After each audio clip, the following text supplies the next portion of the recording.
Lettre 12. L'affreuse année de 1789 était commencée, et la terreur s'emparait déjà de tous les esprits sages.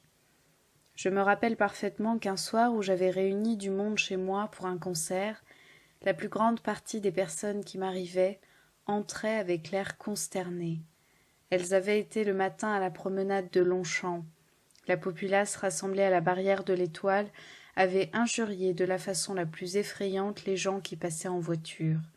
Des misérables montaient sur les marchepieds en criant « L'année prochaine, vous serez derrière vos carrosses, c'est nous qui serons dedans » et mille autres propos plus infâmes encore.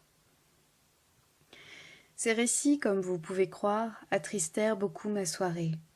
Je me souviens d'avoir remarqué que la personne la moins effrayée était madame de Villette, la belle et bonne de Voltaire. Quant à moi, j'avais peu besoin d'apprendre de nouveaux détails pour entrevoir les horreurs qui se préparaient. Je savais à n'en pouvoir douter que ma maison, rue du Gros-Chenet, où je venais de m'établir depuis 3 mois seulement, était marquée par les malfaiteurs. On jetait du soufre dans mes caves par les soupiraux. Si j'étais à ma fenêtre, de grossiers sans-culottes me menaçaient du poing. 1000 bruits sinistres m'arrivaient de tous les côtés. Enfin, je ne vivais plus que dans un état d'anxiété et de chagrin profond. Ma santé s'altérait sensiblement, et 2 de mes bons amis, Brongniart l'architecte et sa femme, étant venus me voir, me trouvèrent si maigre et si changé qu'ils me conjurèrent de venir passer quelques jours chez eux, ce que j'acceptai avec reconnaissance. Brongniart avait son logement aux Invalides. Je fus conduite chez lui par un médecin attaché au Palais Royal, et dont les gens portaient la livrée d'Orléans, la seule qui fût alors respectée. On me donna le meilleur lit. Comme je ne pouvais pas manger, on me nourrissait avec d'excellents vins de Bordeaux et du bouillon. Et madame Brongniart ne me quittait pas. Tant de soins auraient dû me calmer, outre que mes amis voyaient beaucoup moins en noir que moi. Mais il était impossible de me rassurer contre les maux que je prévoyais. « À quoi bon vivre ? À quoi bon se soigner ?» disais-je souvent à mes bons amis, car l'effroi que m'inspirait l'avenir me faisait prendre la vie en dégoût. Et pourtant, il faut le dire, si loin que pût aller mon imagination, je ne devinais qu'une partie des crimes qui se sont commis plus tard. Je me rappelle avoir soupé chez Brongniart avec l'excellent monsieur de Sombreuil, alors gouverneur des Invalides. Il nous dit savoir qu'on devait venir s'emparer des armes qu'il tenait en dépôt. Mais, ajouta-t-il, je les ai si bien cachées que je défie bien qui les trouve. Ce brave homme ne songeait pas qu'on ne pouvait alors compter que sur soi-même. Comme les armes ne tardèrent pas à être enlevées, il faut croire qu'il fut trahi par les gens de l'hôtel qu'il avait employé. Monsieur de Sombreuil, aussi recommandable par ses vertus privées que par ses talents militaires, s'est trouvé au nombre des prisonniers que l'on devait immoler dans les prisons le 2 septembre. Les assassins accordèrent sa vie aux larmes, aux supplications de son héroïque fille, mais atroces jusque dans le pardon, ils forcèrent mademoiselle de Sombreuil à boire un verre du sang qui coulait à flots devant la prison. Et pendant fort longtemps, la vue de tout ce qui portait la couleur rouge causait d'horribles vomissements à cette jeune infortunée. Plus tard, en 1794, M. de Sombreuil fut envoyé à l'échafaud par le tribunal révolutionnaire. Ces 2 événements ont inspiré au poète Legouvé le plus beau de ses vers. Des bourreaux l'ont absous, des juges l'ont frappé. M. de Sombreuil avait laissé un fils, très distingué par son caractère et par sa bravoure. Il commandait un des régiments venus d'Angleterre à Quiberon vers la fin de 1795. La Convention nationale ayant violé la capitulation souscrite par le général Hoche, M. de Sombreuil reçut la mort comme un brave. Il ne voulut pas qu'on lui bandât les yeux et commanda lui-même le feu. Tallien, au moment de l'exécution, lui dit « Monsieur, vous êtes d'une famille bien malheureuse. »« J'étais venu la venger, » répondit M. de Sombreuil, « mais je ne puis que l'imiter. » Madame Brongniart me menait promener derrière les Invalides. il y avait tout près de là quelques maisons de paysans. Comme nous étions assises contre une de ces masures, nous entendîmes causer entre eux 2 hommes qui ne pouvaient nous voir. « Veux-tu gagner 10 francs » disait l'un. « Viens avec nous faire le train.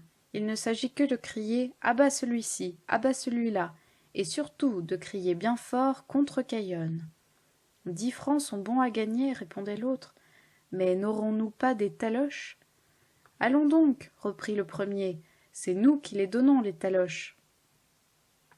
Vous jugez de l'effet que faisaient sur moi de pareils dialogues. Le lendemain du jour dont je vous parle, nous passions devant la grille des Invalides, où se trouvait une foule immense, composée de ce vilain monde qui se promenait habituellement sous les galeries du palais royal. Tous gens sans aveu et sans habit, qui n'étaient ni ouvriers ni paysans, auxquels on ne pouvait supposer un état, sinon celui de bandits, tant leur figure était effrayante. Madame Brongniart, plus courageuse que moi, s'efforçait de me rassurer, mais j'avais une telle peur que je reprenais le chemin de la maison, quand nous vîmes arriver de loin une jeune personne à cheval qui portait un habit d'Amazone et un chapeau ombragé de plumes noires. À l'instant, l'horrible bande forme la haie de 2 côtés pour laisser passer au milieu d'elle la jeune personne que suivaient 2 piqueurs à la livrée d'Orléans. Je reconnus aussitôt cette belle Paméla que madame de Genlis avait amenée chez moi. Elle était alors dans toute sa fraîcheur et vraiment ravissante. Aussi entendions-nous toute la horde crier « Voilà, voilà celle qu'il nous faudrait pour reine !» Paméla allait et revenait sans cesse au milieu de cette dégoûtante populace, ce qui me donna bien tristement à penser. Peu après, je retournai chez moi. Mais je ne pouvais y vivre. La société me semblait être en dissolution complète, et les honnêtes gens sans aucun appui, car la garde nationale était si singulièrement composée qu'elle offrait un mélange aussi bizarre qu'il était effrayant. Aussi la peur agissait-elle sur tout le monde. Les femmes grosses que je voyais passer me faisaient peine. La plupart avaient la jaunisse de frayeur. J'ai remarqué au reste que la génération née pendant la Révolution est en général beaucoup moins robuste que la précédente. Que d'enfants, en effet, à cette triste époque, ont dû naître faibles et souffrants. Monsieur de Rivière, chargé d'affaires de la Saxe, dont la fille avait épousé mon frère, vint m'offrir de me donner l'hospitalité, et je passai chez lui 2 semaines au moins. C'est là que je vis porter le buste du duc d'Orléans et celui de monsieur Necker, qu'une nombreuse populace suivait, en proclamant à grands cris que l'un serait leur roi et l'autre leur protecteur. Le soir, ces honnêtes gens revinrent, ils mirent le feu à la barrière qui se trouvait au bout de notre rue, la rue Chaussée-d'Antin. Puis ils dépavèrent, ils établirent des barricades en criant « Voilà les ennemis qui arrivent !» Les ennemis n'arrivaient point, hélas, ils étaient dans Paris. Quoique je fusse traitée chez monsieur de Rivière comme une de ses enfants, et que je pusse me croire en sûreté chez lui puisqu'il était ministre étranger, mon parti pris était de quitter la France. Depuis plusieurs années, j'avais le désir d'aller à Rome. Le grand nombre de portraits que je m'étais engagé à faire m'avait seul empêché jusqu'alors d'exécuter mon projet. Mais si l'instant de partir devait jamais arriver pour moi, certes il était venu, je ne pouvais plus peindre. Mon imagination attristée, flétrie par tant d'horreurs, cessait de s'exercer sur mon art. D'ailleurs, des libelles affreux pleuvaient sur mes amis, sur mes connaissances, sur moi-même. Hélas. Et quoique, grâce au ciel, je n'eusse jamais fait de mal à personne, je pensais un peu comme celui qui disait « On m'accuse d'avoir pris les tours de Notre-Dame, elles sont encore en place, mais je m'en vais, car il est clair que l'on m'en veut. » Je laissai plusieurs portraits commencer, entre autres celui de mademoiselle Contat. Je refusai aussi dans ce moment de peindre mademoiselle de la Borde, depuis duchesse de Noailles, que son père m'amena. Elle avait à peine 16 ans et elle était charmante, mais il ne s'agissait plus de succès, de fortune, il s'agissait seulement de sauver sa tête. En conséquence, je fis charger ma voiture, et j'avais mon passeport pour partir le lendemain avec ma fille et sa gouvernante, lorsque je vis entrer dans mon salon une foule énorme de gardes nationaux avec leurs fusils. La plupart d'entre eux étaient ivres, mal vêtus, et portaient des figures effroyables. Quelques-uns s'approchèrent de moi et me dirent dans les termes les plus grossiers que je ne partirais point, qu'il fallait rester. Je répondis que, chacun étant appelé alors à jouir de sa liberté, je voulais en profiter pour mon compte. À peine m'écoutait-il, répétant toujours « Vous ne partirez pas, citoyenne, vous ne partirez pas ». Enfin ils s'en allèrent. Je restai plongée dans une anxiété cruelle. Quand j'en vis rentrer deux, qui ne m'effrayèrent pas, quoiqu'ils fussent de la bande, tant je reconnus vite qu'ils ne me voulaient point de mal. « Madame, me dit l'un, nous sommes vos voisins, nous venons vous donner le conseil de partir et de partir le plus tôt possible. Vous ne pourriez pas vivre ici, vous êtes si changé que vous nous faites de la peine. Mais n'allez pas dans votre voiture, partez par la diligence, c'est bien plus sûr. » Je les remerciai de tout mon cœur et je suivis leur bon avis. J'envoyai donc retenir 3 places, voulant toujours emmener ma fille, qui avait alors 5 ou 6 ans. Mais je ne pus les avoir que 15 jours plus tard, tous ceux qui émigraient partant comme moi par la diligence. Enfin, ce jour si attendu fut le 5 octobre, le jour même où le roi et la reine furent amenés de Versailles à Paris, au milieu des piques. Mon frère fut témoin de l'arrivée de leur majesté à l'hôtel de ville. Il entendit le discours de M. Bailly, et comme il savait que je devais partir dans la nuit, il revint chez moi vers 10 heures du soir. Jamais, me dit-il, la reine n'a été plus reine qu'aujourd'hui, lorsqu'elle est entrée d'un air si calme et si noble au milieu de ses énergumènes. Puis il me rapporta cette belle réponse qu'elle avait faite à M. Bailly. J'ai tout vu, tout su, et j'ai tout oublié. Les événements de cette journée m'accablaient d'inquiétude sur le sort de leur majesté et sur celui des honnêtes gens, en sorte qu'à minuit, on me traita à la diligence dans un état qui ne peut se décrire. Je redoutais extrêmement le faubourg Saint-Antoine, que j'allais traverser pour gagner la barrière du trône. Mon frère, le bon Robert, et mon mari m'accompagnèrent jusqu'à cette barrière, sans quitter un instant la portière de la diligence. Ce faubourg, dont nous avions une si grande peur, était d'une tranquillité parfaite. Tous ses habitants, ouvriers et autres, avaient été à Versailles chercher la famille royale, et la fatigue du voyage les tenait tous endormis. J'avais en face de moi, dans la diligence, un homme extrêmement sale et puant comme la peste, qui me dit fort simplement avoir volé des monstres et plusieurs effets.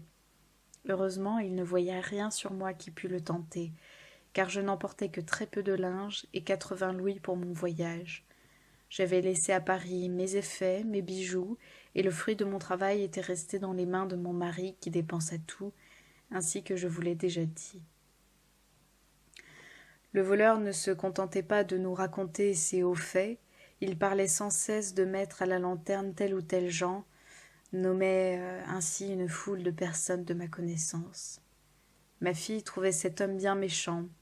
Il lui faisait peur, ce qui me donna le courage de dire « Je vous en prie, monsieur, ne parlez pas de meurtre devant cet enfant. » Il se tut et finit par jouer à la bataille avec la petite.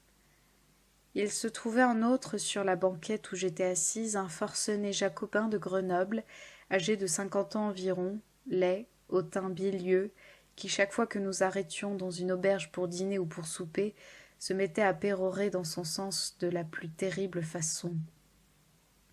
Dans toutes les villes, une foule de gens arrêtait la diligence pour apprendre des nouvelles de Paris. Notre Jacobin s'écriait alors « Soyez tranquilles, mes enfants, nous tenons à Paris le boulanger et la boulangère. On leur fera une constitution, ils seront forcés de l'accepter et tout sera fini. » Les gomme-mouches, dont on montait ainsi la tête, croyaient cet homme comme un oracle. Tout cela me faisait cheminer bien tristement.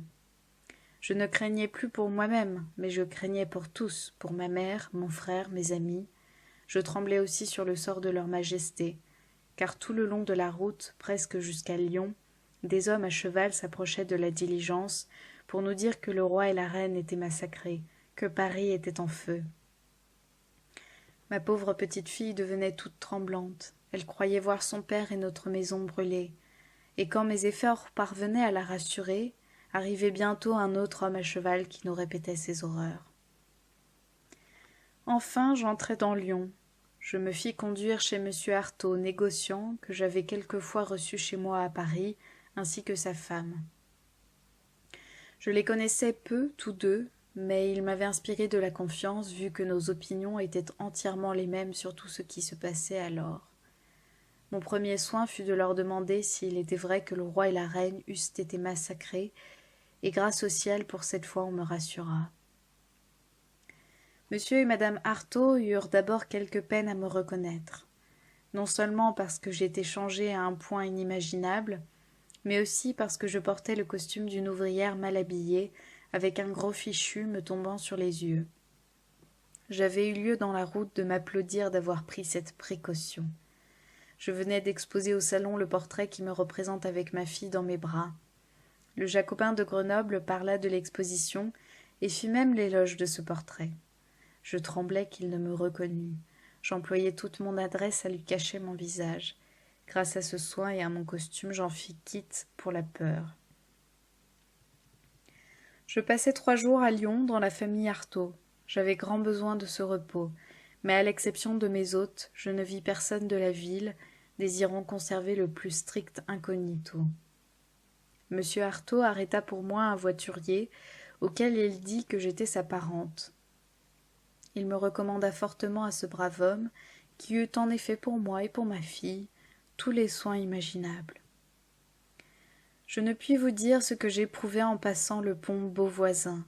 Là seulement je commençai à respirer. J'étais hors de France, de cette France qui pourtant était ma patrie et que je me reprochais de quitter avec joie.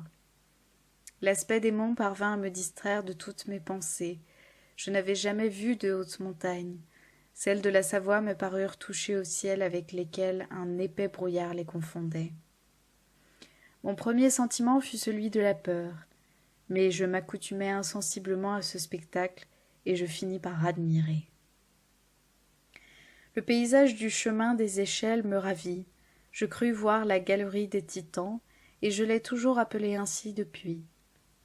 Voulant jouir plus complètement de toutes ces beautés, je descendis de voiture, mais à moitié du chemin à peu près je fus saisi d'une grande terreur, car on exploitait au moyen de la poudre une partie de rocher, il en résultait l'effet d'1 millier de coups de canon, et ce bruit, se répétant de roche en roche, était infernal. Je montai le mont Cenis, comme plusieurs étrangers le montaient aussi. Un postillon s'approcha de moi. « Madame devrait prendre un mulet, me dit-il, car monter à pied c'est trop fatigant pour une dame comme elle. » Je lui répondis que j'étais une ouvrière, bien accoutumée à marcher. « Ah !» reprit-il en riant, « madame n'est pas une ouvrière, on sait qui elle est. »« Eh bien, qui suis-je donc ?» demandai-je.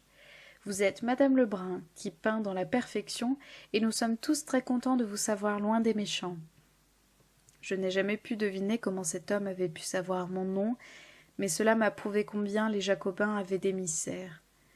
Heureusement je ne les craignais plus, j'étais hors de leur exécrable puissance.